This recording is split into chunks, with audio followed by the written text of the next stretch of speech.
सोचिए, एक ऐसे इंसान के बारे में जिसके पास न कोई पद था, न कोई ताकत, न सेना, लेकिन जब उसने आवाज उठाई तो दिल्ली का तख्त हिल गया। हम उस दौर की बात कर रहे हैं जब देश पर एक एक खामोशी छाई हुई थी, संसद चुप थी और लोकतंत्र सहमा हुआ सा लग रहा था। और उसी खामोशी को चीरती हुई एक आवाज उठी, जयप्रकाश नारायण, जिन्हें दुनिया ने जेपी कहा। और आज की हमारी ये पड़ताल इसी शख्सियत के इर्द गिर्द है। जेपी की कहानी में इतने मोड़ हैं, मतलब इतने विरोधाभास हैं कि उन्हें समझना आसान नहीं है। वो एक मार्क्सवादी थे, फिर कट्टर गांधीवादी बने। उन्होंने सत्ता को हमेशा ठोकर मारी, लेकिन देश की सबसे ताकतवर सरकार उन्हीं की वजह से गिरी। तो हमारा मकसद सिर्फ उनकी जीवनी दोहराना नहीं, बल्कि उनके विचारों के सफर को समझना है, खासकर उस एक विचार को जिसने भारतीय राजनीति को हमेशा के लिए बदल दिया, संपूर्ण क्रांति। शुरू करें। चलिए एकदम शुरुआत से चलते हैं। 11 अक्टूबर 1902, सिताब्दी आरा नाम का एक छोटा सा गांव। साधारण परिवार, पटना में पढ़ाई, फिर शादी। यहां तक तो सब सामान्य लगता है, लेकिन फिर कुछ ऐसा होता है कि एक 18 साल का लड़का जिसकी परीक्षा में सिर्फ 20 दिन बचे हैं, मौलाना अबुल कलाम आजाद का एक भाषण सुनता है और कॉलेज छोड़ देता है। ये कैसा जुनून रहा होगा। ये सिर्फ जुनून नहीं, बल्कि अपने दौर की सच्चाई से सीधी टक्कर लेने का जज्बा था। रॉलेट एक्ट के खिलाफ वो भाषण उनके लिए सिर्फ शब्द नहीं थे, वो एक पुकार थी। उन्हें लगा कि जो शिक्षा गुलामी को स्वीकार करना सिखाती है, वो उनके किसी काम की नहीं, और उन्होंने अंग्रेजी शिक्षा का बहिष्कार कर दिया। ये उनके जीवन का पहला बड़ा विद्रोही कदम था, और यहीं से आप कह सकती हैं जेपी के बनने की शुरुआत हुई। और विद्रोह का ये सिलसिला रुका नहीं। 1922 में 20 साल की उम्र में वो पढ़ाई के लिए अमेरिका चले गए। लेकिन जैसा हम स्रोतों में पढ़ते हैं, ये कोई आरामदायक अकेडमिक यात्रा तो नहीं थी। मतलब वो पढ़ने गए थे, लेकिन वहां जाकर कैलिफोर्निया के अंगूर के बागानों में काम कर रहे थे, होटलों में बर्तन धो रहे थे। जी, और गैराज में मैकेनिक का काम भी कर रहे थे। ये उनके लिए सिर्फ पैसा कमाने का तरीका नहीं था, इसका बहुत गहरा असर पड़ रहा था। ये उनके लिए असल जिंदगी की यूनिवर्सिटी थी। जब आप खुद मजदूरों के साथ दिन रात काम करते हैं, तो किताबों में पढ़ा हुआ शोषण और असमानता वो सिर्फ एक थ्योरी नहीं रह जाता, वो आपकी हकीकत बन जाता है। इन अनुभवों ने उन्हें संवेदनशील बनाया और उनके अंदर एक आग जला दी। और शायद इसी आग को एक वैचारिक दिशा मिली जब यूनिवर्सिटी ऑफ विस्कॉन्सिन में उनके हाथ कार्ल मार्क्स की दास कैपिटल लगी। ये तो एक तूफानी मोड़ रहा होगा। बिहार के एक छोटे से गांव का लड़का अब दुनिया को हिला देने वाले क्रांतिकारी विचारों से रूबरू हो रहा था। बिल्कुल। और ये सिर्फ एक अकादमिक बात नहीं थी। मार्क्स के विचारों ने उन्हें वो भाषा दी, वो ढांचा दिया जिससे वो दुनिया में हो रहे अन्याय को समझ सकते थे। उन्हें लगा कि समाज को शोषण से मुक्त कराने का यही एक वैज्ञानिक रास्ता है। उन्होंने इसे सिर्फ पढ़ा नहीं, बल्कि आत्मसात कर लिया। इसका सबूत उनका शोध पत्र कल्चरल वेरिएशंस था, जिसे साल का सर्वश्रेष्ठ शोध पत्र घोषित किया गया। यहीं से जेपी के मन में ये विचार पक्का हो गया कि भारत की आज़ादी का मतलब सिर्फ अंग्रेजों को भगाना नहीं, बल्कि समाज के पूरे स्ट्रक्चर को, इस पूरी व्यवस्था को बदलना होगा। ये बीज यहीं पड़ा था। तो 1929 में जेपी एक बदले हुए इंसान के तौर पर भारत लौटे। दिल में मार्क्सवाद की आग, आंखों में समाज को बदलने का सपना। यहाँ आते ही नेहरू उन्हें कांग्रेस में शामिल होने का न्योता देते हैं और गांधी जी उनके मार्गदर्शक बन जाते हैं। ये तो गजब का मेल है। एक तरफ मार्क्स जो वर्ग संघर्ष की बात करते हैं, और दूसरी तरफ गांधी जो अहिंसा की। ये दोनों विचार एक ही इंसान के अंदर एक साथ कैसे चल सकते थे। कि कांग्रेस आज़ादी का सबसे बड़ा मंच है और गांधी जी उस मंच के सबसे बड़े नेता, लेकिन उनके मन में ये कश्मकश हमेशा चलती रही। और इस कश्मकश को एक नई दिशा मिली नासिक जेल में।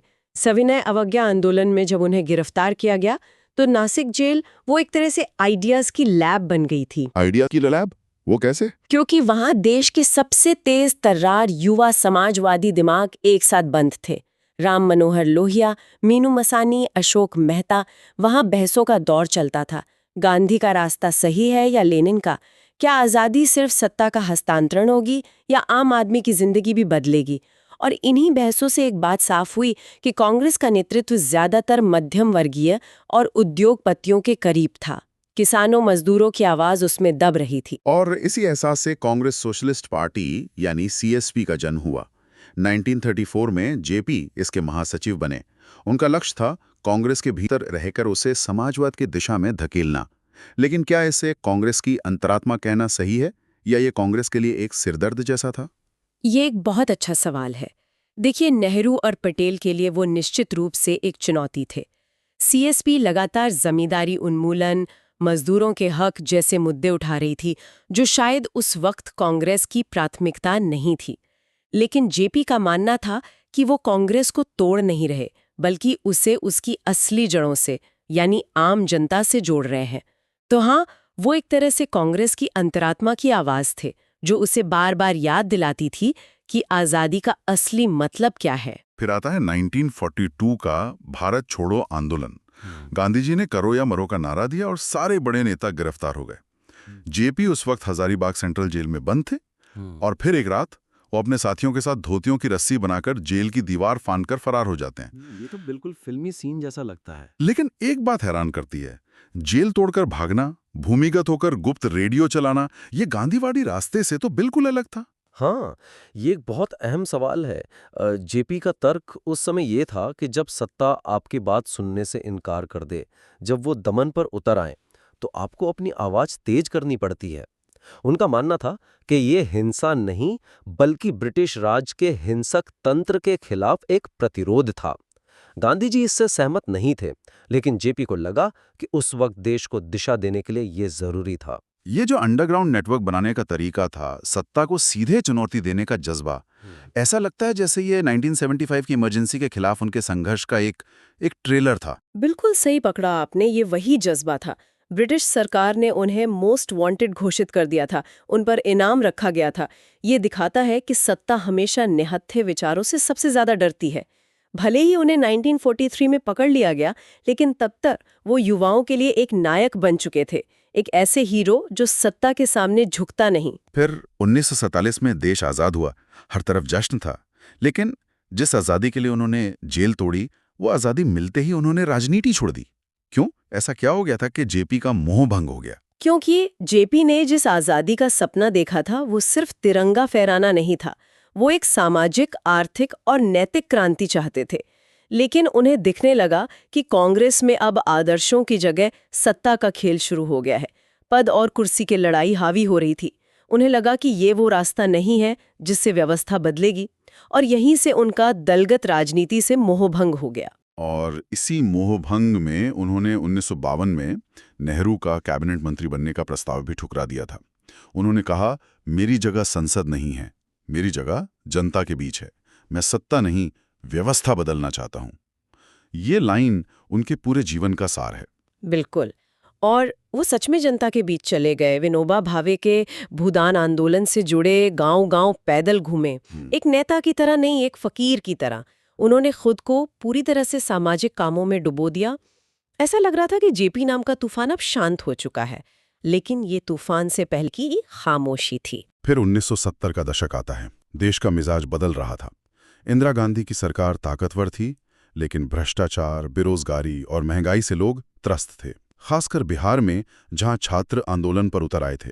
उनके पास जोश था, पर कोई चेहरा नहीं था।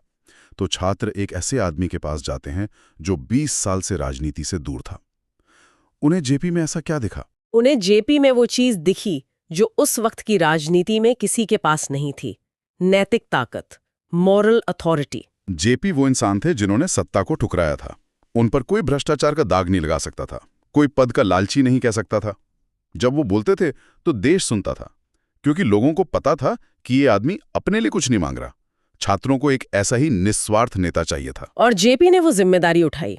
5 जून 1974, पटना का गांधी मैदान, लाखों की भीड़ के सामने 72 साल के जेपी ने नारा दिया, संपूर्ण क्रांति। ये सुनने में बहुत भारी लगता है।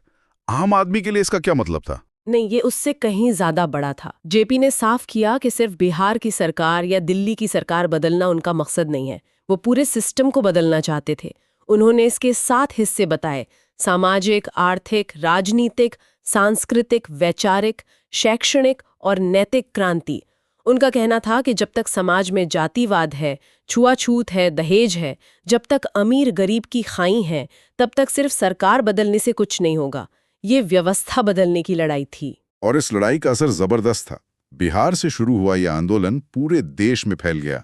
इसी आंदोलन की कोख से लालू प्रसाद यादव, नीतीश कुमार, रामविलास पासवान जैसे नेताओं की पूरी एक पीढ़ी निकली, जॉर्ज फर्नांडिस के नेतृत्व में देश की सबसे बड़ी रेलवे हड़ताल हुई, जिसे जेपी का समर्थन हासिल था। ऐसा लग रहा था कि पूरा देश इंदिरा गांधी की सरकार के खिलाफ खड़ा हो गया है। सरकार की नज़र में ये लोकतंत्र पर हमला था। उनका मानना था कि ये सब विपक्ष की साजिश है। टकराव बढ़ता जा रहा था और फिर 12 जून 1975 को इलाहाबाद हाईकोर्ट ने प्रधानमंत्री इंदिरा गांधी का चुनाव रद्द कर दिया। अब टकराव अपने चरम पर था। जेपी ने नैतिकता के आधार पर इंदिरा गांधी से इस्तीफा मांगा और फिर आई वो तारीखी रात, 25 जून 1975। दिल्ली के रामलीला मैदान में लाखों की भीड़, और उस भीड़ के सामने जेपी ने वो बात कही जिसने इतिहास बदल दिया। उन्होंने सेना, पुलिस और सरकारी कर्मचारियों से अपील की कि वे सरकार के गैर संवैधानिक आदेशों को न माने। ये तो सीधी बगावत की अपील थी। ये वो लाइन थी जिसे सत्ता बर्दाश्त नहीं कर सकी। ये सीधे सत्ता के तंत्र को चुनौती थी। जेपी का संदेश साफ था, आपकी वफादारी किसी व्यक्ति या पार्टी के प्रति नहीं, बल्कि देश के संविधान के प्रति होनी चाहिए। सरकार को लगा कि अब पानी सर से ऊपर जा चुका है और उसी रात देश में इमरजेंसी यानी आपातकाल की घोषणा कर दी गई। और फिर लोकतंत्र का वो काला अध्याय शुरू हुआ। हजारों नेता गिरफ्तार, प्रेस पर सेंसरशिप, नागरिकों के मौलिक अधिकार छीन लिए गए। जेपी को भी गिरफ्तार कर लिया गया। जेल में उनकी हालत बिगड़ने लगी। उनकी किडनी खराब हो गई। शरीर टूट रहा था, लेकिन उनका नाम वो एक प्रतीक बन गया था। बिल्कुल, जेपी अब सिर्फ एक व्यक्ति नहीं रह गए थे। वो इमरजेंसी के खिलाफ संघर्ष का चेहरा बन गए थे। उनका कमजोर शरीर लोकतंत्र की टूटी हुई सांसों जैसा था, लेकिन उनका विचार जिंदा था। 19 महीने बाद जब 1977 में चुनाव की घोषणा हुई तो देश का मूड बदल चुका था। जेपी की अगुवाई में सारी विपक्षी पार्टियां जनता पार्टी के झंडे तले एक हो गईं और नतीजा ऐतिहासिक था। कांग्रेस बुरी तरह हारी। आजाद भारत के इतिहास में पहली बार केंद्र में एक गैर कांग्रेसी सरकार बनी। जेपी ने इस जीत की पटकथा लिखी, लेकिन हमेशा की तरह अपने लिए कुछ नहीं मांगा। राष्ट्रपति पद का ऑफर भी ठुकरा दिया, क्योंकि वो हमेशा कहते थे कि मैं व्यवस्था बदलने आया हूँ, सत्ता का हिस्सा बनने नहीं। वो सच में लोकनायक थे, जनता के नायक। इस जीत के कुछ समय बाद 8 अक्टूबर 1979 को उनका निधन हो गया, लेकिन वो अपनी विरासत छोड़ गए। तो जेपी के जीवन को देखें तो ये एक अजीब सफर लगता है। मार्क्सवाद से शुरू होकर गांधीवाद से गुजरते हुए सर्वोदय में रमकर आखिर में वो एक लोकनायक बने। उन्होंने ये साबित कर दिया कि असली ताकत कुर्सी में नहीं, जनता के दिलों में होती है। उनकी विरासत यही है।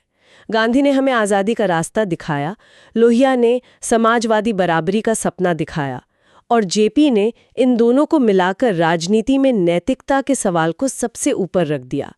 उन्होंने दिखाया कि लोकतंत्र सिर्फ चुनाव जीतना नहीं है, बल्कि लगातार जनता के प्रति जवाबदेह बने रहना है। हमारे स्रोतों में एक बात बार बार सामने आती है कि जेपी का लक्ष्य व्यवस्था बदलना था, ना कि सिर्फ सरकार बदलना। तो ये सोचने वाली बात है। आज के दौर में जब राजनीति अक्सर चुनाव जीतने और सरकार बनाने के इर्द गिर्द घूमती है, तो व्यवस्था परिवर्तन का ये विचार कितना प्रासंगिक है, और इस तरह के बदलाव के लिए आज के समाज को किस तरह के नेतृत्व की जरूरत है। ये एक ऐसा सवाल है जो जेपी हमें सोचने के लिए छोड़ गए हैं।